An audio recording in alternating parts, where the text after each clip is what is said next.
তার সংগ্রাম।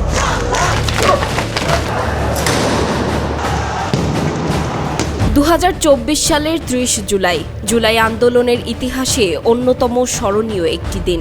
সেদিন রাষ্ট্রীয় শোক পালনের সরকারি সিদ্ধান্তের বিপরীতে দেশের হাজারো মানুষ সামাজিক যোগাযোগ মাধ্যমে নিজেদের প্রোফাইল ছবি লাল রঙে পরিবর্তন করেন। মুখ ও চোখে লাল কাপড় বেঁধে ছবি প্রকাশের কর্মসূচিও ব্যাপক সাড়া ফেলে। খুব অল্প সময়ের মধ্যেই লাল রং প্রতিবাদ, প্রতিরোধ এবং ন্যায় বিচারের দাবির শক্তিশালী প্রতীকে পরিণত হয়। সরকারি চাকরিতে কোটা সংস্কার আন্দোলনে নিহতদের স্মরণে সরকার 30 জুলাই একদিনের রাষ্ট্রীয় শোক ঘোষণা করেছিল। সরকারি দপ্তরে কালো ব্যাজ ধারণ এবং ধর্মীয় উপাসনালয়ে বিশেষ প্রার্থনার আয়োজন করা হয়। তবে আন্দোলনকারীরা এই শোক পালনের ধরন প্রত্যাখ্যান করে লাল রংকে নিজেদের প্রতিবাদের ভাষা হিসেবে বেছে নেন।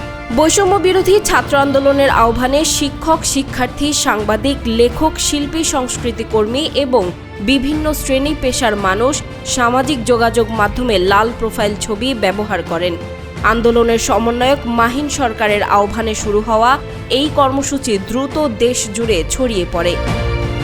সেদিন রাতেই আরেক সমন্বয়ক আব্দুল কাদের পরদিন মার্চ ফর জাস্টিস কর্মসূচির ঘোষণা দেন।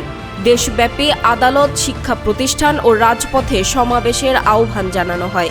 পাশাপাশি শিক্ষক, আইনজীবী, মানবাধিকার কর্মী, শ্রমজীবী ও সাধারণ নাগরিকদের আন্দোলনের সঙ্গে সংহতি প্রকাশের আহ্বান জানানো হয়। অনলাইন প্রতিবাদের পাশাপাশি রাজপথেও চলতে থাকে বিভিন্ন কর্মসূচি। রাজশাহী ও জাহাঙ্গীরনগর বিশ্ববিদ্যালয়ের শিক্ষকরা মুখে লাল কাপড় বেঁধে মৌন মিছিল করেন।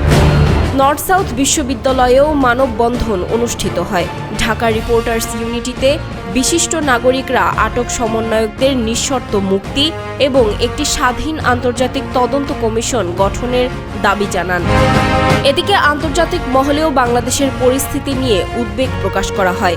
জাতিসংঘের মহাসচিব অ্যান্টনিও গুতেরেস, ইউরোপীয় ইউনিয়নের জোসেফ বোরেল এবং অ্যামনেস্টি ইন্টারন্যাশনাল নিরপেক্ষ তদন্ত, মানবাধিকার রক্ষা এবং জবাবদিহি নিশ্চিত করার আহ্বান জানান। 30 জুলাই 2024 শুধু একটি তারিখ নয়, বাংলাদেশের সাম্প্রতিক ইতিহাসে এটি অনলাইন ও অফলাইন প্রতিবাদের এক শক্তিশালী প্রতীক হয়ে আছে।